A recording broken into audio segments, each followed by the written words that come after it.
Hello students, how are you all? So as you all know that we were doing the first chapter of class 11 CBSE Nature and Purpose of Commerce. तो इसमें last video में हमने industry के बारे में देख लिया है एंड इंडस्ट्री को कवर कर लिया है। तो ये देखा था कि बिजनेस के दो क्लासिफिकेशंस हैं, इंडस्ट्री एंड कॉमर्स। इंडस्ट्री क्या होती है वो हमने लास्ट वीडियो में कंप्लीट कर दिया है। इंडस्ट्री तीन टाइप की होती है, प्राइमरी, सेकेंडरी एंड टर्शरी। ठीक है, अब इस वीडियो में हम बेसिकली फोकस करेंगे कि कॉमर्स क्या होता है। ठीक है, तो अभी हमने देखा था कि जो भी आपके बिजनेस एक्टिविटीज होती हैं उस बिजनेस की दो ब्रांचेस हैं। ठीक है, दो ब्रांचेस हैं, एक आपकी होती है इंडस्ट्री एंड सेकेंड आपकी है कॉमर्स। तो देखिए धीरे धीरे जब हम लोग इस ह्यूमन एक्टिविटीज से आगे आ रहे हैं तो ये टर्म्स आ रहे हैं। ठीक है, कॉमर्स आपका यहां से आया है। ठीक है, इंडस्ट्री एंड कॉमर्स। तो इंडस्ट्री का काम बेसिकली क्या था? बेसिकली काम जो इंडस्ट्री करती है वो क्या है? प्रोडक्शन का काम। और जो आपकी कॉमर्स होती है वो डिस्ट्रीब्यूशन का काम करती है। अब ये प्रोडक्शन और डिस्ट्रीब्यूशन क्यों है? देखिए आप सबको पता है कि जो भी बिजनेस होता है वो इसलिए होता है बिकॉज बिजनेस उन चीजों को बनाता है, उन गुड्स एंड सर्विसेज को प्रोवाइड करता है जिसकी कंज्यूमर्स को जरूरत होती है। ठीक है, जब नीड होती है कंज्यूमर्स को जिस चीज की, वो चीजें कौन बनाते हैं? वो गुड्स एंड सर्विसेज कौन बनाते हैं? वो बिजनेसमैन बनाता है, एंटरप्रेन्योर बनाता है। तो ये जो गुड्स एंड सर्विसेज बनाने का काम है इसमें दो स्टेप मेन है, प्रोडक्शन का एंड डिस्ट्रीब्यूशन का। बिजनेस के डेफिनेशन में ये दो टर्म्स पहले थे, प्रोडक्शन एंड डिस्ट्रीब्यूशन। क्यों? क्योंकि देखो पहले तो जिन गुड्स एंड सर्विसेज की जरूरत है, जिन गुड्स एंड सर्विसेज की जरूरत है, पहले क्या किया जाएगा? पहले उनको प्रोड्यूस करा जाएगा। ठीक है, पहले उन्हें प्रोड्यूस करा जाएगा, उन्हें बनाया जाएगा एंड उसके बाद उन गुड्स या सर्विसेज को प्रोड्यूस करके रखना नहीं है। बिकॉज देखो सर्विसेज तो स्टोर करी नहीं जा सकती हैं, सर्विसेज आपकी इंटेंजिबल है, बट गुड्स को हम स्टोर कर सकते हैं।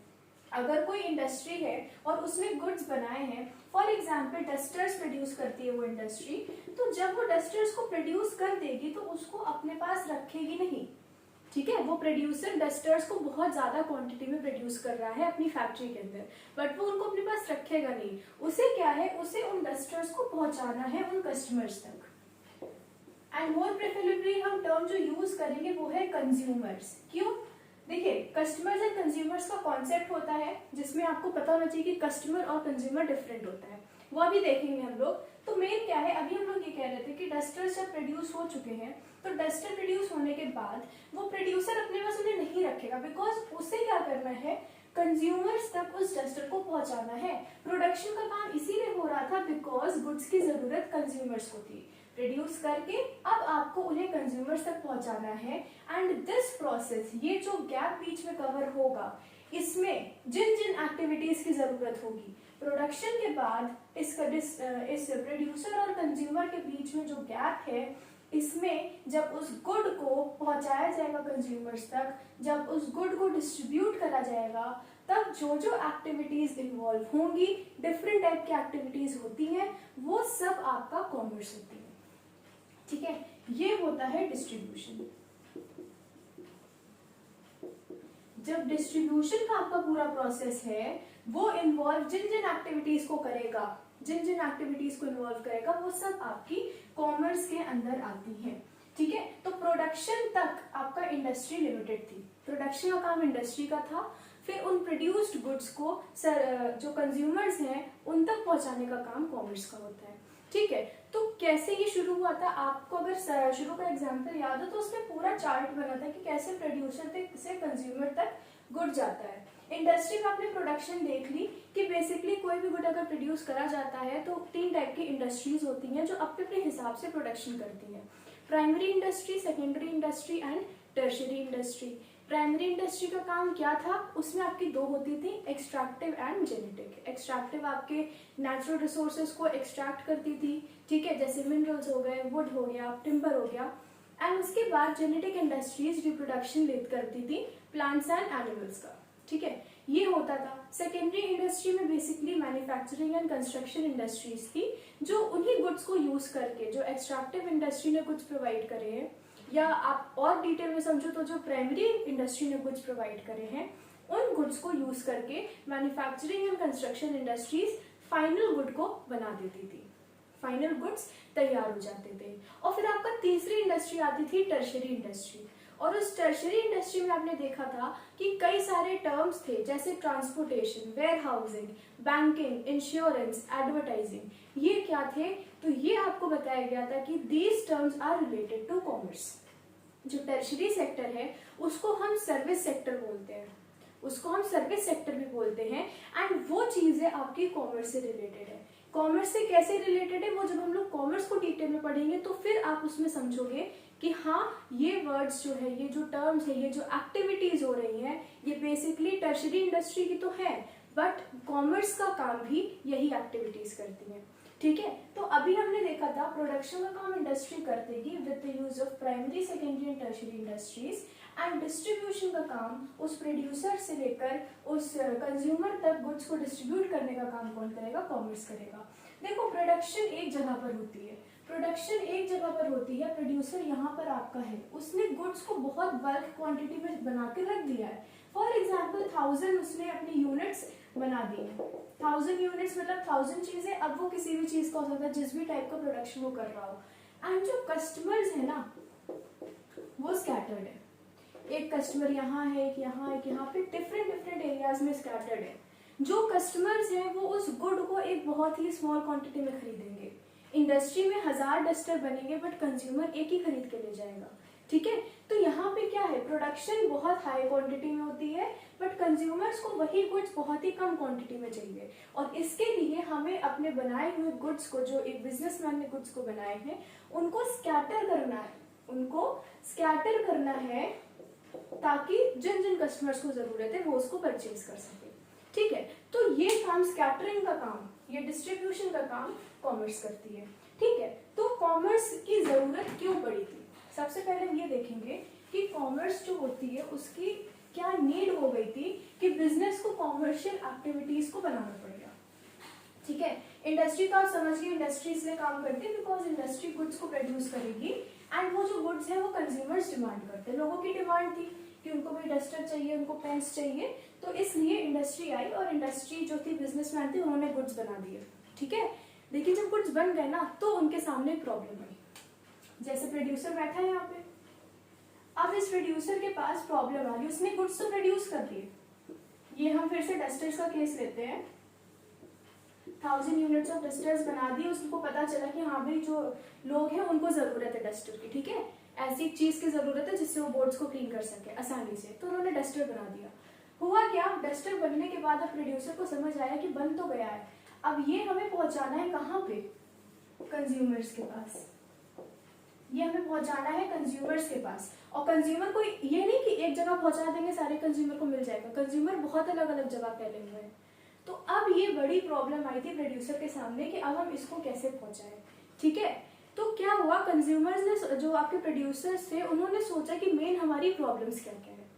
ठीक है, पहले आप देखोगे कि आपको कौन कौन सी प्रॉब्लम होती है, फिर आप उसका सोल्यूशन ढूंढोगे। ठीक है, तो प्रोड्यूसर के सामने भी कई सारे प्रॉब्लम्स आई जिन्हें उन्होंने बोला hindrances.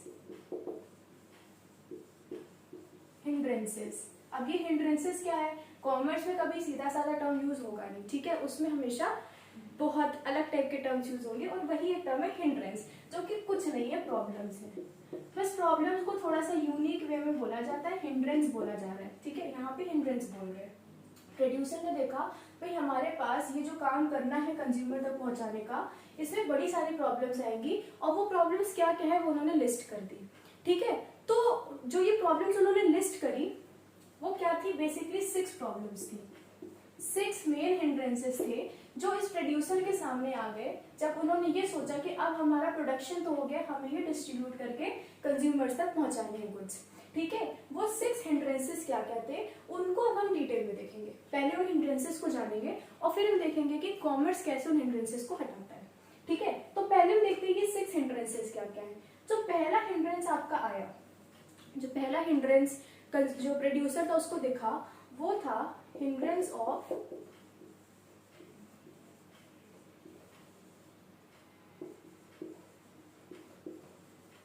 Persons. Hindrance of persons मतलब पर्सन्स की प्रॉब्लम, पीपल की प्रॉब्लम। पीपल कौन कौन इन्वॉल्व है इस बिजनेस एक्टिविटी में, कौन कौन पीपल इन्वॉल्व है? केवल दो, एक आपका ग्रुप प्रोड्यूसर यहाँ पे बैठा है और दूसरा आपके कंज्यूमर्स। यही दो लोग हैं जो बिजनेस में इन्वॉल्व है, ठीक है।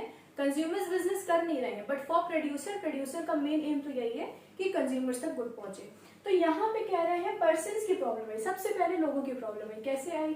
देखो, प्रोड्यूसर ने गुड्स बना दिए, उसको पता है कंज्यूमर्स को चाहिए, बट इसे ये नहीं पता है कि कौन से कंज्यूमर्स को चाहिए।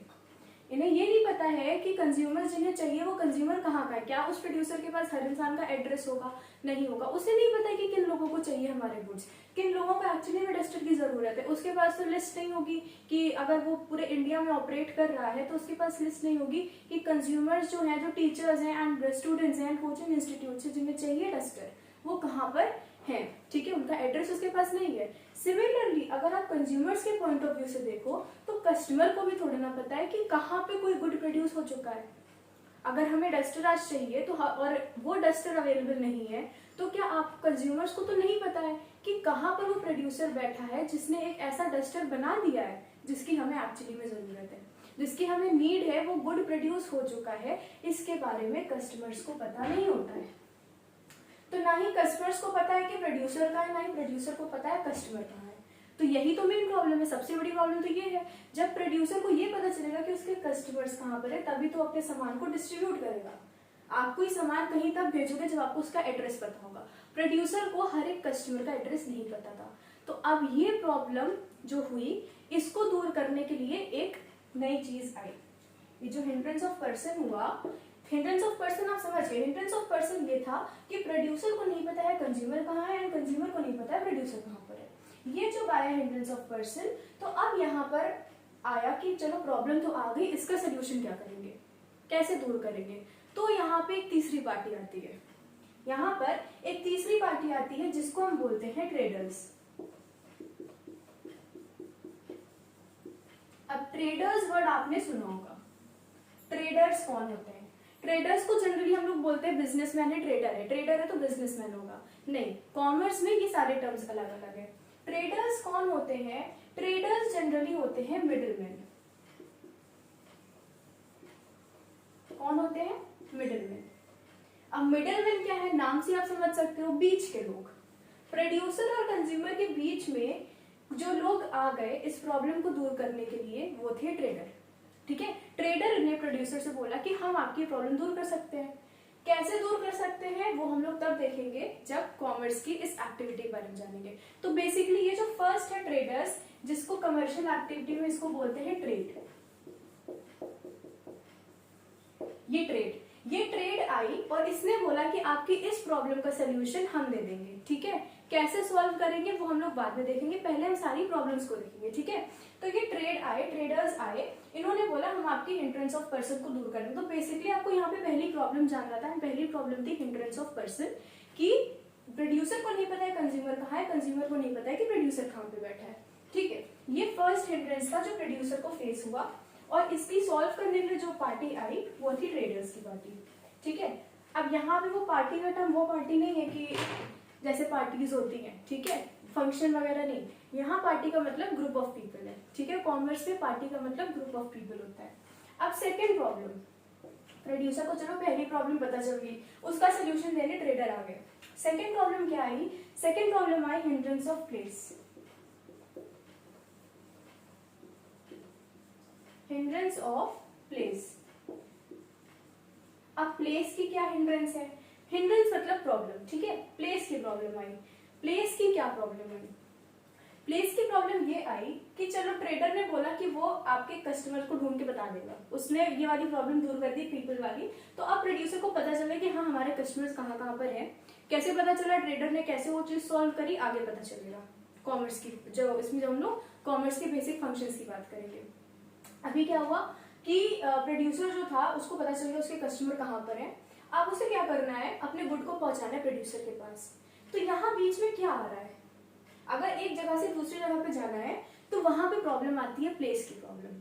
कि आप कैसे पहुंचाओगे उस गुड को दूसरे गुड कंज्यूमर के पास। फॉर एग्जाम्पल, जब आपको कुरियर भेजना होता है तो आप क्या करते हो, आप कुरियर सर्विस को कांटेक्ट करते हो, ठीक है, उनको आप एड्रेस देते हो। एड्रेस तो चलो प्रोड्यूसर को नहीं पता था, अब उसे पता चल गया है। अब क्या करना है, आपको गुड पहुंचाना है, एक प्लेस से दूसरे प्लेस पे पहुंचाना है।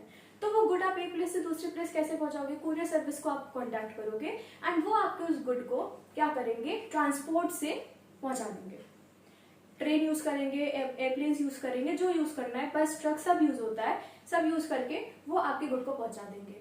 तो यहाँ पे भी क्या हुआ, प्रोड्यूसर के सामने प्रॉब्लम आई कि हम तो दिल्ली में बैठे हैं, ये प्रोड्यूसर दिल्ली में है, इनको ट्रेडर से या हिंड्रेंस ऑफ पर्सन दूर करने वालों से पता चल गया कि कस्टमर हमारे मुंबई में है, और एक जगह तो होंगे नहीं, मुंबई में है, वाराणसी में है, और ऐसे करके 1000 जगहों का उनको पता चल गया, 1000 सिटीज, इतने जगह पे हमारे कस्टमर हैं, ठीक है, इतने जगहों का उनको पता चल गया है ट्रेडर से। किससे पता चला, ट्रेडर से पता चला।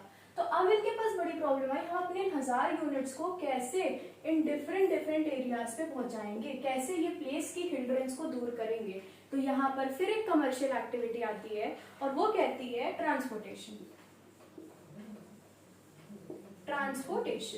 ट्रांसपोर्टेशन का मतलब क्या है, ट्रांसपोर्ट करना किसी चीज को एक जगह से दूसरी जगह।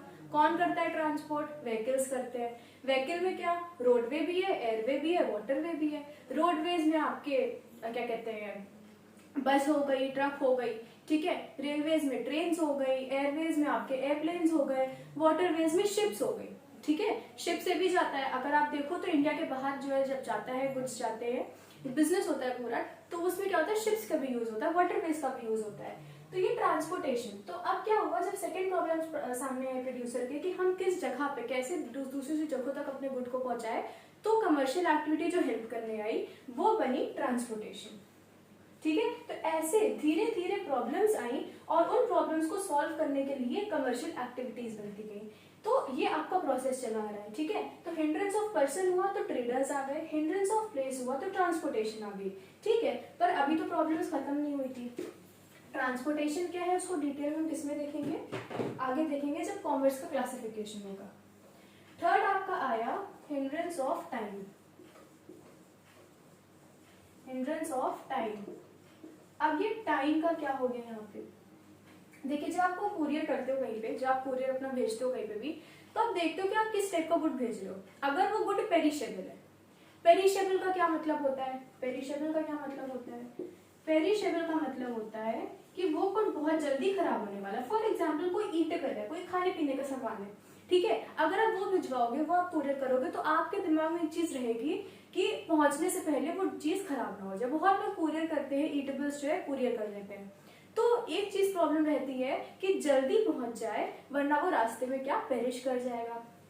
दूसरा केस देखो, अगर आप कुरियर कोई ऐसी चीज कर रहे हो जो कि टूट सकती है, कोई ग्लास की चीज है या कोई बहुत महंगी चीज है जो चोरी भी हो सकती है, तो क्या है ये आप सोच रहे हो कि जो जिस टाइप का गुड आप भेज रहे हो उसको उस रास्ते में उस टाइम बीइंग के लिए, जितने टाइम बीइंग वो ट्रैवल करेगा, जितने टाइम बीइंग ट्रांसपोर्टेशन में वो होगा, उस टाइम बीइंग उस गुड को सेफ होना चाहिए।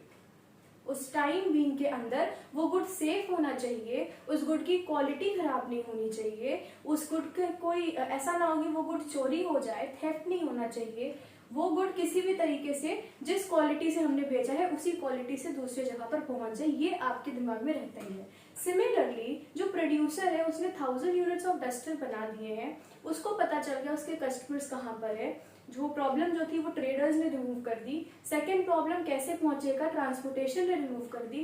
थर्ड प्रॉब्लम आती है कि इस टाइम बीइंग के अंदर जो मेरे गुड्स जा रहे हैं, जो प्रोड्यूसर के गुड्स जा रहे हैं, वो रास्ते में खराब ना हो जाए, वो उनकी सेफ्टी जो है वो वाली प्रॉब्लम इनके सामने आ गई कि कैसे सेफ रहेंगे। बिकॉज ऐसा तो नहीं होता है कि देखो प्रोड्यूसर में क्या होता है ना, जब बिजनेस आपका होता है तो आप दिल्ली से मुंबई डायरेक्टली तो जाएगा नहीं, ठीक है, रास्ते में रुका जाता है पूरी तरीके से। वो आपको प्रोसेस समझ आएगा जब आप पूरी एक्टिविटीज जान लोगे कॉमर्स की, तो क्या है गुड के खराब होने के चांसेस होते हैं। तो ये प्रॉब्लम थी प्रोड्यूसर के सामने कि ऐसे में हम क्या करेंगे, क्योंकि हम कोई एक सामान नहीं भेज रहे, प्रोड्यूसर कितना भेज रहा है, प्रोड्यूसर 1000 यूनिट्स भेज रहा है, लाख में यूनिट्स भी भेजते हैं, ये तो बहुत छोटा एग्जाम्पल है, बड़े बिजनेस लैक्स में यूनिट्स भेजते हैं। तो क्या है, अब यहाँ पे प्रॉब्लम सामने आ गई किसकी, टाइम की। टाइम की प्रॉब्लम क्या कहती है कि some goods are produced in, देखो टाइम की प्रॉब्लम, जैसे ये आपका कुरियर का एग्जांपल था, ये आपका कुरियर का एग्जांपल था। बिजनेस वर्ल्ड में क्या होता है, बिजनेस वर्ल्ड में ये है, कुछ गुड्स क्या होते हैं एक पर्टिकुलर सीजन में प्रोड्यूस हो जाते हैं। कैसे गुड्स होते हैं कि एक पर्टिकुलर टाइम पे प्रोड्यूस होते हैं, जैसे व्हीट हो गया, राइस हो गया, तो ये क्या है, इनका सीजन फिक्स है, ये उसी सीजन में फिक्स रहते हैं, उसी में वो प्रोड्यूस हो जाते हैं, उसके बाद और किसी सीजन में वो प्रोड्यूस हो नहीं सकते, ठीक है। क्रॉप्स है वो क्लाइमेट पे डिपेंड करते हैं। तो अब जब, जैसे आपने सुना होगा राबी क्रॉप्स और खरीफ क्रॉप्स होते हैं, ठीक है, तो जब वो कुछ प्रोड्यूस हो गए एक पर्टिकुलर सीजन में, पर क्या आप भी केवल उसी सीजन में उनको खाते हो, नहीं, आप तो व्हीट साल भर खाते हो, आप राइस भी साल भर खाते हो। क्यों, बिकॉज इस टाइम पीरियड के लिए दो वेज होते हैं, टाइम पीरियड के दो कॉन्सेप्ट है, एक ही ट्रांसपोर्ट वाला कॉन्सेप्ट, दूसरा यूज करने वाला, कंज्यूम करने वाला कॉन्सेप्ट। और ये कहता है कि वो जो गुड आपका particular time of the year पे प्रोड्यूस हुआ है, उस गुड को कंज्यूम आप पूरे साल भर करोगे। कैसे कर लेते हो, बिकॉज वो गुड जो है उसको स्टोर करके रखा गया है, उस गुड को स्टोर करके रखा गया है। तो यही पे प्रॉब्लम है प्रोड्यूसर की कि हमने तो चलो व्हीट, अभी अब व्हीट का केस अगर ले लो, प्रोड्यूसर ने बोला हमने तो चलो व्हीट प्रोड्यूस करा फार्मर ने, अब ये जो है हमें लोगों को साल भर प्रोवाइड करना है, तो इतने दिन में तो खराब हो जाएगा। तो ऐसा ये प्रॉब्लम जो आई, तो प्रोड्यूसर को तो इसका सोल्यूशन चाहिए, ठीक है, प्रोड्यूसर को इसका सोल्यूशन चाहिए, ऐसा क्या करे कि जो हमारे गुड्स हैं वो खराब ना हो। तो कमर्शियल एक्टिविटी एक और बनाई गई और उसका नाम है warehousing. Warehousing, warehousing क्या है, वेयर हाउसिंग का सिंपल सा मतलब है स्टोर करना, स्टोरेज, इसका सिंपल सा मतलब है स्टोरेज। ये एक स्टोर रूम की तरह होते हैं और यहाँ पे गुड्स को रखा जाता है। डिपेंड करता है किस टाइप का गुड है, अगर कोई, जैसे कि आपके इसमें एग्जांपल है कि जो पेरिशेबल गुड्स है, जो बहुत जल्दी खराब हो जाते हैं, उनको कोल्ड स्टोरेजेस में रखते हैं, ठंडी जगहों पे। जैसे आपके घर पे जब कुछ होता है, डिश होती है, कुछ होती है, कोई ईटेबल होता है, तो उसको फ्रिज में रखते हो, रेफ्रिजरेटर में रखते हो, because it is a cold storage. तो अब कंज्यूमर्स, जो प्रोड्यूसर्स हैं, कई ऐसे टाइप के गुड्स वो प्रोड्यूस करते हैं जिसको उन्हें स्टोर करना होता है। कहाँ स्टोर करेंगे, डिपेंड करता है किस टाइप का गुड है, ठीक है। अगर कोई ऐसा गुड है जिसमें आग लगने के बहुत चांसेस है, ठीक है, कोई फ्यूल टाइप का गुड है, तो उसको कैसी जगह स्टोर करेंगे, ऐसे रूम में स्टोर करेंगे जहां पर आग लगने का खतरा ना हो, ठीक है। तो इस हिसाब से उनको स्टोर करना पड़ेगा गुड को, क्योंकि there is always a time gap between production and consumption. क्या चीज है, यहाँ पे प्रोड्यूसर ने गुड को प्रोड्यूस करा, which is the process of production. तो प्रोडक्शन क्या है, गुड्स प्रोड्यूस करने का प्रोसेस। कंज्यूमर्स उस गुड को कंज्यूम करेंगे, which is the process of consumption. अब प्रोड्यूसर प्रोडक्शन कर रहा है, कंज्यूमर्स कंजम्पशन कर रहे हैं, प्रोडक्शन और कंजम्पशन के बीच में there is always a time gap. ऐसा नहीं आप जाते हो शॉप में, आप शॉप से बिस्किट खरीद के खा रहे हो, तो ऐसा तो नहीं कि जब आप शॉपकीपर से बोलते हो कि मेरे को बिस्किट चाहिए, तो बिस्किट वो प्रोड्यूसर को फोन करेगा, बोलेगा आप एक बिस्किट प्रोड्यूस करके भेजो इधर, यहाँ एक कस्टमर है उसको बिस्किट चाहिए। ऐसा तो नहीं होता है, उस शॉपकीपर के पास पहले से बिस्किट रखे होते हैं, बिकॉज वो उसको स्टोर करके रखा रहता है। प्रोडक्शन क्या पता 6 महीने पहले हुई हो, ठीक है, बट उन 6 मंथ्स तक उस एक बिस्किट को जो तुरंत प्रोड्यूस हुआ है और जो 6 मंथ्स तक स्टोर करके बिस्किट रखा गया, उन दोनों के टेस्ट में, क्वालिटी में कोई फर्क नहीं आता है। Why, because of this commercial activity of warehousing. तो ये जो प्रॉब्लम थी कि इस टाइम पीरियड के अंदर गुड खराब ना हो जाए, तो वो प्रॉब्लम हिंड्रेंस ऑफ टाइम है। हिंड्रेंस ऑफ टाइम ये प्रॉब्लम है कि उस पर्टिकुलर टाइम पीरियड के लिए जिसमें प्रोडक्शन और कंजम्पशन के बीच का जो टाइम गैप है, उसमें गुड हमारा सेफ रहे, ये हिंड्रेंस ऑफ टाइम थी जो प्रोड्यूसर के सामने आई। एंड इसको दूर करने के लिए जो एक्टिविटी कॉमर्स ने बनाई वो थी वेयर हाउसिंग। तो जैसे जैसे आप हिंड्रेंसेस देखोगे, प्रॉब्लम्स देखोगे, वैसे वैसे उसका एक सोल्यूशन भी निकलता आ रहा है, और ये सोल्यूशन ही वो कमर्शियल एक्टिविटीज हैं जिसको अभी हम आगे पढ़ेंगे। एंड ट्रांसपोर्टेशन, वेयर हाउसिंग, ये टर्म्स आपने टर्शरी इंडस्ट्री में, सर्विस सेक्टर में भी सुने थे। टर्शरी इंडस्ट्री में यही आपकी एक्टिविटीज इन्वॉल्व है, and these activities are only commercial activities, यही कॉमर्स आपकी होती है, ठीक है। तो यहाँ पर थर्ड हिंड्रेंस ऑफ टाइम हो गया। अब आपके आते हैं और भी हिंड्रेंसेस, 6 हिंड्रेंसेस थे, 6 हिंड्रेंसेस थे बेसिकली, 3 हिंड्रेंसेस, उसके साथ आपने उसके सोल्यूशन भी देख लिए।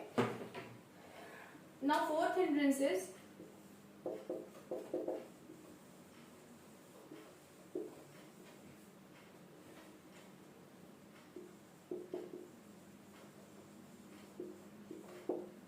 फोर्थ हिंड्रेंस है हिंड्रेंस ऑफ एक्सचेंज। अब ये एक्सचेंज टर्म आपने एक जगह और सुना था, जब आपने बिजनेस की डेफिनेशन देखी थी तो उसमें ये था कि प्रोडक्शन एंड डिस्ट्रीब्यूशन के बाद उन गुड्स का एक्सचेंज करना है। एक्सचेंज क्या होता है? कुछ नहीं, ये आपका प्रोड्यूसर है, या प्रोड्यूसर छोड़िए, आप इसकी जगह सेलर लिखिए। वाई? बिकॉज उसका अभी आपको बाद में पता चलेगा जब आप ट्रेडर्स के बारे में पढ़ोगे। ये सेलर है और ये बायर है, दो पार्टीज इन्वॉल्व है। सेलर है, बायर है। सेलर बायर को क्या देगा? गुड देगा, जो बायर को चाहिए, जिसकी नीड है उसको। बायर क्या करेगा? बायर सेलर को क्या देगा? मनी देगा। बिकॉज आज का जो टाइम है इसमें क्या होता है? मनी एक्सचेंज होता है। बहुत पहले के टाइम में क्या था? बार्टर सिस्टम था। बार्टर सिस्टम शुरू में होता था। बार्टर सिस्टम में ये कहते थे कि आप एक गुड मेरे को दो और मेरे से दूसरा गुड ले लो। फॉर एग्जाम्पल क्या होता था कि अगर दो लोग हैं, एक ही विलेज के दो लोग हैं, एक दोनों फार्मर्स हैं, एक ने अपने जो फार्म है उसमें उन्होंने व्हीट ग्रो कर दिया, दूसरे जो है उन्होंने पोटैटो ग्रो कर दिया। तो अब जो व्हीट वाला है, जिसने व्हीट ग्रो, उसके पास तो व्हीट बहुत ज्यादा है, उसके पास पोटैटो नहीं है, और जिसने पोटैटो ग्रो करा उसके पास पोटैटो बहुत ज्यादा है। तो वो दोनों क्या करेंगे? डील कर लेंगे। जिसने व्हीट ग्रो करा है वो पोटैटो वाले को व्हीट दे देगा, और जो जिसने पोटैटो ग्रो करे हैं वो उसके बदले जितना भी उनका डीलिंग्स होती है उसके हिसाब से उन्हें पोटैटोज दे देंगे। ठीक है, तो उस व्हीट के बदले। तो क्या था? यहाँ पे गुड और गुड एक्सचेंज हो रहा था। बट आज के टाइम पे क्या होता है? आज आप सेलर से जाओ, आप कुछ शॉप पे खरीदने जाओ एंड आप बोलो कि आप मुझे बिस्किट या कुछ भी खरीदो, एंड उसके बदले आप उनको कोई गुड दे के देखो, वो नहीं लेंगे। वो बोलेंगे कि आप मेरे को पैसे दो, मनी दो, कैश दो। ठीक है, तो अब का सिस्टम ये कहता है कि सेलर गुड देगा, बायर उसको मनी दे देगा। ठीक है, ये होता है। तो अब यहाँ पे क्या थे? प्रोड्यूसर के पास ये हिंड्रेंस भी आ गई, एक्सचेंज की हिंड्रेंस। एक्सचेंज की हिंड्रेंस क्या कहती है? ये कहती है कि जो गुड्स एंड सर्विसेज प्रोड्यूस होते हैं उनको बायर्स को किस लिए बेचा जाता है? बिकॉज बायर्स उसके बदले में मनी इनकम देंगे, पैसे देंगे। ठीक है, common medium of exchange is circulated by the banking branch of commerce. अब देखो होता क्या है, देखो ये थी छोटी सी एक्सचेंज जो आप शॉप में जाके करते हो, बट जनरली जो बहुत बड़े बड़े गुड्स के, हम बिजनेस को एक बड़े व्यू से देख रहे हैं, एक लार्ज बिजनेस ऑर्गेनाइजेशन की बात कर रहे हैं, तो वहां पे क्या है? ऐसा नहीं है कि प्रोड्यूसर और बायर के जो ट्रांजैक्शंस हो रहे हैं वो 10-20 रुपए के होते हैं, करोड़ के भी होते हैं, लाख्स के भी होते हैं ट्रांजैक्शंस। अगर आप बात करो बड़े बिजनेस ऑर्गेनाइजेशंस की, तो वो अपने कस्टमर्स को बहुत एक्सपेंसिव गुड्स सेल करते हैं, एंड जो बायर्स हैं वो उसके बदले लाख्स और करोड़ की पेमेंट करते हैं। अब ये तो नहीं कि कोई हमेशा अपने साथ लाख्स और करोड़ कैश में लेके घूमता रहता है। जनरली क्या होता है, जब बहुत बड़े बड़े ट्रांजैक्शंस होते हैं, ज्यादा अमाउंट इन्वॉल्व होती है, तो वहां पे लोग क्या करते हैं? वहां पे लोग बैंक का यूज करते हैं। ठीक है, तो प्रॉब्लम यही है प्रोड्यूसर के सामने कि भाई अगर हमने कोई 1 लाख रुपए की चीज अगर सेल करनी है हमें, ठीक है, और वो हमें कंज्यूमर को सेल कर रहे हैं, and that consumer is ready, वो तैयार है कि हाँ वो खरीद लेगा, वो आपका गुड खरीद लेगा, वो 1 लाख रुपए देने के लिए तैयार है। बट यहाँ पे दोनों के पास प्रॉब्लम है, प्रोड्यूसर को भी प्रॉब्लम है, कंज्यूमर को भी प्रॉब्लम। क्या प्रॉब्लम है? कंज्यूमर को 1 लाख रुपीज कैरी करना पड़ेगा इन कैश। ठीक है, कैश में कैरी करना पड़ेगा, उसको लाना पड़ेगा, वो कंज्यूमर पता नहीं कहाँ, कहीं भी हो सकता है, वहां से उसको लाना पड़ेगा कैश 1 लाख रुपीज। रास्ते में कुछ भी हो सकता है, चोरी हो सकता है, डिस्ट्रॉय हो सकते हैं, तो उसका बहुत नुकसान हो जाएगा। प्रोड्यूसर को क्या प्रॉब्लम है? एक तो ये प्रॉब्लम कि कस्टमर जो है वो 1 लाख रुपए से लाएगा कैसे, दूसरी प्रॉब्लम ये, फिर उसके बाद काउंटिंग भी तो प्रोड्यूसर को करनी पड़ेगी, उसकी कैश की काउंटिंग भी प्रोड्यूसर को करनी पड़ेगी। तो ये जो था, इस चीज के लिए ये जो एक्सचेंज का प्रोसेस होना था मनी का, इसके लिए जो प्रॉब्लम होती थी प्रोड्यूसर को, और प्रोड्यूसर कोई दिन में ऐसा तो नहीं कि अब अगर प्रोड्यूसर ने 1 लाख का ट्रांजैक्शन करा तो वो दिन भर 1 लाख काटता है, वो काउंट करता रह जाएगा, बाकी जो बिजनेस है उसका क्या होगा। तो इसलिए ये सब जो प्रॉब्लम्स आई, तो ये प्रोड्यूसर को बहुत प्रॉब्लम थी कि ये एक्सचेंज की प्रॉब्लम आ गई, इसको कैसे दूर करें। तो इसके लिए भी एक कमर्शियल एक्टिविटी बन गई और उसका नाम है बैंकिंग। अब बैंकिंग कैसे ये चीजें दूर करती है? देखो बैंकिंग क्या होती है, बैंक में क्या होता है, बैंक में आप पैसे डिपॉजिट करते हो। अगर आप नॉर्मल देखो, लोग अपने पैसे जो भी सेविंग्स होते हैं डिपॉजिट करते हैं। बिजनेसमैन होते हैं, उनके भी ट्रांजैक्शंस बैंक से होते हैं। कैसे होते हैं? आपने बैंक से पेमेंट कर दी, प्रोड्यूसर ने अपने बैंक अकाउंट से रिसीव कर ली। ठीक है, आपने प्रोड्यूसर के, जब बायर क्या करते हैं, आप पेमेंट अगर करनी होती है तो जिसको भी आपको पेमेंट करनी है उसके बैंक अकाउंट में आप पे कर देते हो, और जिसका बैंक अकाउंट है, जिसको आपने पेमेंट करी है, जैसे इस केस में प्रोड्यूसर जो है, प्रोड्यूसर के अकाउंट में पैसे आ जाते हैं, कोई प्रॉब्लम नहीं होती है, वो बैंक का बैंक अपने आप ट्रांसफर हो जाता है। दूसरी चीज, आजकल सब लोग डिजिटल बैंकिंग का, जो डिजिटल करेंसीज है उनका यूज कर रहे हैं, ठीक है। दूसरा, आप एटीएम्स का यूज करते हो, आपको बहुत ज्यादा कैश लेने की जरूरत नहीं, आप एटीएम कार्ड से कर सकते हो पेमेंट। तो ये सब क्या है, ये सब तरीके हैं जिससे आपका ये एक्सचेंज की प्रॉब्लम खत्म होती है। और कौन खत्म कर रहा है, बैंकिंग खत्म कर रही है। बैंकिंग वो एक्टिविटी है जो इन एक्सचेंजेस को पॉसिबल कर पा रही है। एक और चीज होती है, प्रोड्यूसर्स को अक्सर बहुत ज्यादा लोन की जरूरत पड़ जाती है। अचानक से कोई प्रॉब्लम आ गई और प्रोड्यूसर को बहुत ज्यादा हाई अमाउंट ऑफ पैसे की जरूरत है, बहुत लोन की जरूरत है, तो बैंक उन्हें लोन प्रोवाइड कर देती है। तो मनी का काम देखने के लिए देखिए, कॉमर्स किस पे रिवॉल्व करता है, कॉमर्स मनी के इर्द गिर्द ही रिवॉल्व करता है। मनी जो है वही कॉमर्स है, ठीक है। एंड मनी मेक्स मनी की बात आपको पता ही है पहले से। तो ये मनी जो है ये हर जगह इन्वॉल्व है, ठीक है। फाइनेंस, मनी, जो भी आप बोलना चाहो इसको। और इसका काम देखने के लिए कौन है, बैंकिंग है। बैंकिंग वो एक्टिविटी है जो प्रोड्यूसर्स की हेल्प करती है कि वो अपने मनी रिलेटेड इश्यूज को, जो वो प्रॉब्लम्स हैं, जो वो हिंड्रेंसेस आ रही है, उसको सॉर्ट आउट करते हैं, ठीक है। ये आपकी हो गई किसकी, हिंड्रेंस ऑफ एक्सचेंज की प्रॉब्लम जो थी, और उसका सोल्यूशन बैंकिंग, आपने ये भी देख लिया। अब देखो, दो हिंड्रेंसेस अभी और बचे हुए हैं। फिफ्थ हिंड्रेंस है हिंड्रेंस ऑफ रिस्क।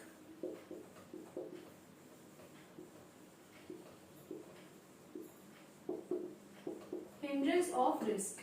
रिस्क क्या है, रिस्क तो बिजनेस में हर टाइम है, ये आपको पता ही है। रिस्क जो है वो हमेशा रहेगा। अगर रिस्क नहीं है तो बिजनेस को हम बिजनेस एक्टिविटी बोल ही नहीं सकते। अगर आपको याद हो फीचर्स ऑफ बिजनेस जो हमने करा था, उसमें एक इंपॉर्टेंट चीज थी, एक पॉइंट था कि बिजनेस एक्टिविटीज में हमेशा रिस्क होता है। तो रिस्क की प्रॉब्लम तो हमेशा प्रोड्यूसर को रहेगी। एंड अगर आप देखो वो ट्रांसपोर्टेशन के टाइम जो रिस्क हो रहा था, जो क्या कहते हैं, टाइम का जो हिंड्रेंस हो रही थी, उन सब में इसी टाइप के रिस्क इन्वॉल्व थे। उनके गुड्स डिस्ट्रॉय हो सकते हैं। मेन क्या प्रॉब्लम थी, जो उनके गुड्स हैं वो डिस्ट्रॉय हो सकते हैं, वो डिस्ट्रॉय हो सकते हैं। और ये प्रॉब्लम सबसे ज्यादा है, सबसे बड़ी प्रॉब्लम। गुड्स डिस्ट्रॉय हो जाएंगे तो फिर बिजनेस ही खत्म हो जाएगा, ठीक है। तो कहता है हिंड्रेंस ऑफ रिस्क कि कई टाइप के रिस्क एसोसिएटेड होते हैं जो बिजनेसमैन को फेस करने होते हैं, ठीक है। क्या होता है कि जैसे कि इंश्योरेंस ब्रांच यहाँ पर आती है। अब ये इंश्योरेंस क्या है, जैसे आपने भी देखा अलग अलग हिंड्रेंस को दूर करने के लिए अलग अलग branches I of commerce I, उसी तरीके से हिंड्रेंस ऑफ रिस्क को दूर करने के लिए इंश्योरेंस आया। देखो, रिस्क क्या है, फायर का रिस्क हो सकता है कि जो गुड्स है उनमें आग लग गई, ठीक है। बाकी फ्लड आ गई तो भी आपके गुड्स खराब हो सकते हैं, ठीक है। गॉड नोस कब फ्लड आ जाए, प्रोड्यूसर को क्या पता। अर्थक्वेक्स हो गए। उसके अलावा अगर मान लीजिए कुछ उन्हीं लोगों में से प्रोड्यूसर की किसी गलती से उसके गुड्स डिस्ट्रॉय हो गए, या फिर अगर आप देखो और भी बहुत तरीके के होते हैं, फायर होगी, फ्लड होगी, अर्थक्वेक होगी, थेफ्ट, चोरी बहुत बड़ा रीजन है, ठीक है। थेफ्ट भी हो सकता है, ऐसा तो है नहीं कि चोर बैठा रहेगा नहीं आपको गुड्स चोरी करके जाएगा। जब घर में सेफ्टी नहीं है तो प्रोड्यूसर तो इतने सारे गुड्स प्रोड्यूस करता है, वहां पे भी उसको रिस्क झेलना पड़ेगा। तो ये हिंड्रेंस थे रिस्क के। तो ये जो रिस्क हो रहा है प्रोड्यूसर को कि उसके गुड्स के साथ ये टाइप की प्रॉब्लम्स हो सकती हैं, तो इन चीजों से अपने गुड को प्रोटेक्ट करने के लिए जो कमर्शियल एक्टिविटी आई वो आपकी थी इंश्योरेंस। इंश्योरेंस काम कैसे करती है, वो इंश्योरेंस का बहुत बड़ा प्रोसेस है। सिंपल आप बस इतना समझ लो कि इंश्योरेंस में ये होता है। देखो,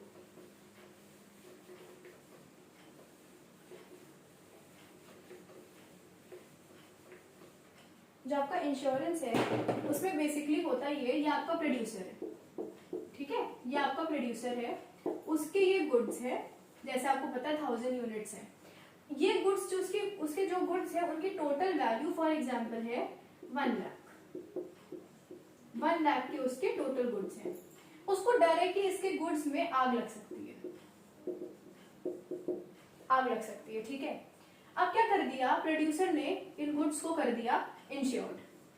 इंश्योरेंस कंपनी के पास गए, उन्होंने बोला देखिए हमारे 1 लाख के गुड्स है, इनको हमें इंश्योरेंस करवाना है, आप कर दो। तो इंश्योरेंस कंपनी क्या करेगी, इंश्योरेंस कंपनी जनरली ये करती है वो इनका इंश्योर कर देगी और इनसे बोलेगी कि आप पर मंथ हमें कुछ पर्टिकुलर अमाउंट देते रहो, ठीक है। कोई भी अमाउंट अमाउंट हो सकती है, वो उनके गुड्स के पैसे के हिसाब से, जितने अमाउंट के उनके गुड्स होंगे उस हिसाब से डिसाइड कर लेगी कि आप हमको कुछ भी अमाउंट, एक पर्टिकुलर अमाउंट फिक्स कर देगी, आपको ये हर मंथ हमें देना है।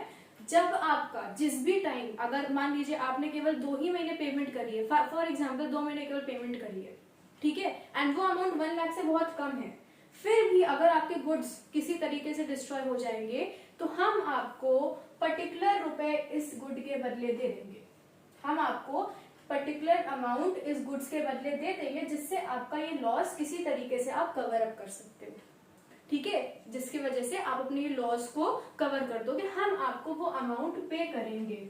अगर आपके गुड्स डिस्ट्रॉय होते हैं किससे, फायर से, फायर इंश्योरेंस अगर होगा तो अगर आपके गुड्स फायर से डिस्ट्रॉय होते हैं तो हम आपको ये 1 लाख अमाउंट दे देंगे। Only thing which the producer has to do कि उसे हर मंथ एक पर्टिकुलर अमाउंट देनी पड़ेगी, पे करनी पड़ेगी इंश्योरेंस कंपनी को। तो ये इंश्योरेंस जो थी ये बहुत इंपॉर्टेंट एक्टिविटी है प्रोड्यूसर के लिए। बाय चांस उसके कुछ डिस्ट्रॉय हो जाएंगे तो इंश्योरेंस कंपनी आके पेमेंट दे देगी, इंश्योरेंस कंपनी आके उनको पैसे देके चली जाएगी, जो कि जनरली 1 लाख होना चाहिए, कई बार कम भी होता है, वो डिपेंड करता है इंश्योरेंस कंपनी कितने, आपका कितना अमाउंट, कई बार क्या पता 80,000 दे, बट फिर भी you are getting the money back. अगर इंश्योरेंस है तो वो पर्टिकुलर चीज आपको उसकी वैल्यू का मनी इंश्योरेंस कंपनी आपको देती है, ठीक है। तो ये प्रोड्यूसर्स के लिए बहुत ही बेनिफिशियल एक्टिविटी थी, जिसने ये हिंड्रेंस ऑफ रिस्क को दूर करा। जो भी रिस्क आपके गुड्स को हो सकता है, प्रोड्यूसर उसको, अपने गुड्स को उस चीज से इंश्योर करवा लेगा, तो बाय चांस, ठीक है, बाय चांस कुछ हो जाता है, कुछ गुड्स खराब हो जाते हैं तो इंश्योरेंस कंपनी उन्हें पेमेंट कर देगी। तो यहाँ से हिंड्रेंस ऑफ रिस्क हट गया, और जो कमर्शियल एक्टिविटी ने इस रिस्क को हटाया वो थी आपकी इंश्योरेंस, ठीक है। ये 5th हिंड्रेंस भी हो गया। अब इसके बाद आपका होता है 6th हिंड्रेंस आता है, which is hindrance of knowledge. 6th hindrance है हिंड्रेंस ऑफ नॉलेज। नॉलेज की कौन सी हिंड्रेंस है, नॉलेज की हिंड्रेंस तो भाई हम लोगों को है, हम लोगों को ज्यादा नॉलेज नहीं है तो हम लोगों को नॉलेज की प्रॉब्लम है, क्योंकि हम लोग से पढ़ाई नहीं होती है, ये वाली नॉलेज नहीं, ठीक है। हिंड्रेंस ऑफ नॉलेज क्या है, हिंड्रेंस ऑफ नॉलेज है कंज्यूमर्स को नहीं पता है कि गुड्स एक्चुअली में प्रोड्यूस हो चुके हैं। कंज्यूमर तो भी अपने घर में बैठा है, उसको क्या पता कहीं प्रोडक्शन चल रही है, कंज्यूमर को क्या पता कि भाई हमें जो डस्टर की जरूरत है वो प्रोड्यूसर ऑलरेडी बना चुका है, प्रोड्यूसर ऑलरेडी उन गुड्स को बना चुका है, ये चीजें कंज्यूमर को पता नहीं होती है। प्रोड्यूसर को तो चलो कंज्यूमर के बारे में पता चल गया, ठीक है, प्रोड्यूसर को कंज्यूमर के बारे में पता चल गया, किससे, ट्रेडर वगैरह से पता चल गया, उसने ट्रांसपोर्टेशन से अपने जो प्लेस की हिंड्रेंस थी वो भी दूर कर दी, वेयर हाउसिंग का यूज करके जो टाइम की हिंड्रेंस थी वो भी दूर कर दी, गुड्स को इंश्योर्ड भी करवा लिया, ठीक है। बाकी एक्सचेंज की दिक्कत उसकी बैंकिंग से पूरी हो गई। प्रॉब्लम ये आई कि कंज्यूमर को पता कैसे चलेगा कि हमने गुड बना दिया है, कि वो फिर कंज्यूमर शॉप पे आके खरीदे। ऐसा तो नहीं कंज्यूमर पूछते रहेंगे हाँ भाई इस महीने आपके पास क्या क्या नए नए सामान आए जो हमारे यूज का हम खरीद लेंगे, ऐसा इतना टाइम कंज्यूमर्स के पास है नहीं। तो ये जो प्रॉब्लम थी कंज्यूमर्स की नॉलेज की, consumers are not aware that the goods have been produced by the manufacturer by some producer who is in a different part of the country, किसी भी जगह पर वो हो, ये चीज, ये जो नॉलेज है कि goods have actually been produced, ये प्रॉब्लम थी प्रोड्यूसर के पास। अब ये चीज कैसे दूर होती, आप खुद ही सोचो, आपको कैसे पता चलता है कि मार्केट में कोई नई चीज आई है? आपको पता चलता है एडवर्टाइजमेंट से। तो एडवर्टाइजमेंट वो कमर्शियल एक्टिविटी है जो प्रोड्यूसर्स की हिंड्रेंस ऑफ नॉलेज को दूर करती है। एडवर्टाइजमेंट आई, उसने बोला हम आपके गुड्स को इतना एडवर्टाइज कर देंगे, आप टीवी में डालो, न्यूज़पेपर में डाल दो, रेडियो में आप अपने एडवर्टाइजमेंट चला दो, हम आपके गुड की जो जो क्वालिटी बताइए हम बता देंगे, कंज्यूमर्स जान जाएंगे, कंज्यूमर्स को नॉलेज मिल जाएगी, और आप जो कंज्यूमर जब टीवी पे एड्स देखेंगे तब वो जाके शॉप पे खरीदेंगे उस पर्टिकुलर गुड को। सबके साथ यही होता है, आप एड्स देखते हो, फोन पे देखते हो, टीवी पे देखते हो, रेडियो पे सुनते हो, न्यूज़पेपर्स में देखते हो, मैगजीन्स में देखते हो, और उस एड के बाद फिर आप जाते हो और आप गुड्स को खरीद लेते हो। नॉलेज कहाँ से मिलती है नए प्रोडक्ट्स की? एडवर्टाइजमेंट से। तो ये प्रॉब्लम थी हिंड्रेंस ऑफ नॉलेज, जो किसने रिमूव करी? कॉमर्स ने रिमूव करी bye it's activity which is by it's branch which is advertisement. ठीक है, तो एडवर्टाइजिंग जो थी, एडवर्टाइजिंग एक्टिविटी, ये आकर प्रोड्यूसर की हिंड्रेंस ऑफ नॉलेज को दूर कर दिया उसने। तो इन पॉइंट से क्या पता चले? ये 6 हिंड्रेंसेस बस थे। तो ये जो 6 हिंड्रेंसेस आपने देखे, ये बेसिकली क्या है, इनको हम ये भी बोल सकते हैं कि these are the functions of commerce. ये जो 6 प्रॉब्लम्स प्रोड्यूसर ने फेस करी, यही प्रॉब्लम्स कॉमर्स का फंक्शन है। कैसे? फंक्शन क्या होता है कि कॉमर्स जो है उसकी नीड क्या है, वो क्या काम करती है। अगर वो एक्टिविटी उसने ट्रांसपोर्टेशन बनाई तो वो उसका फंक्शन क्या है। ट्रांसपोर्टेशन का फंक्शन है to remove the problem of place, to remove the hindrance of place. Traders बनाए, ट्रेडर्स का क्या फंक्शन है, to remove the hindrance of people. Warehousing का क्या फंक्शन है, to remove the hindrance of time. तो हम इसको कह सकते हैं कि जो कॉमर्स एज एन एक्टिविटी है, कॉमर्स की अगर हम बात करें तो कॉमर्स का बेसिक फंक्शन है removal of these hindrances, removal of hindrance of person, removal of hindrance of place, hindrance of time, फिर removal of hindrance of exchange, removal of hindrance of risk and removal of hindrance of knowledge. ये commerce के functions हैं। और इन functions को दूर करने के लिए जो आपने 6 एक्टिविटीज अभी देखी, पर्सन के लिए ट्रेड, प्लेस के लिए ट्रांसपोर्टेशन, टाइम के लिए वेयरहाउसिंग, एक्सचेंज के लिए बैंकिंग, रिस्क के लिए इंश्योरेंस एंड नॉलेज के लिए एडवर्टाइजिंग, ये जो आपके टर्म्स हैं, these are the classifications of commerce. और इन क्लासिफिकेशंस को हम डिटेल में नेक्स्ट वीडियो में देखेंगे। ठीक है, इस वीडियो में बेसिकली हमने ये देखा कि प्रोड्यूसर को क्या प्रॉब्लम्स होती हैं एंड उन प्रॉब्लम्स को हटाने का काम ही कॉमर्स का फंक्शन है। ठीक है, तो कॉमर्स के फंक्शंस अगर आपसे पूछे जाएंगे तो आप उसमें लिखोगे जो हिंड्रेंसेस कॉमर्स रिमूव कर रहा है, जो प्रॉब्लम्स कॉमर्स रिमूव कर रहा है। यू विल नॉट एक्सप्लेन कि उसकी एक्टिविटीज क्या क्या है, कॉमर्शियल एक्टिविटीज को नहीं एक्सप्लेन करना है। यू हैव टू एक्सप्लेन कि कौन सी प्रॉब्लम्स कॉमर्स हटा रहा है, क्योंकि कॉमर्स का फंक्शन इन प्रॉब्लम्स को हटाना है। ठीक है, कैसे हटाएगा, सोल्यूशन क्या है इसका, वो कमर्शियल एक्टिविटीज है। ठीक है, तो अगर आपसे पूछा जाएगा कि what are the functions of commerce या फिर what is the role of commerce, commerce का रोल क्या है, फंक्शन क्या है, वो फंक्शन है रिमूवल ऑफ दीज 6 हिंड्रेंसेस। अगर आपसे पूछा जाएगा कैसे रिमूव करता है, तब आप उन एक्टिविटीज पर होंगे। उन एक्टिविटीज के बारे में हम देखेंगे नेक्स्ट वीडियो में। Until then, you all take care of yourself. जितना अभी तक किया ये सब आप रिवाइज कर लो and study hard and bye.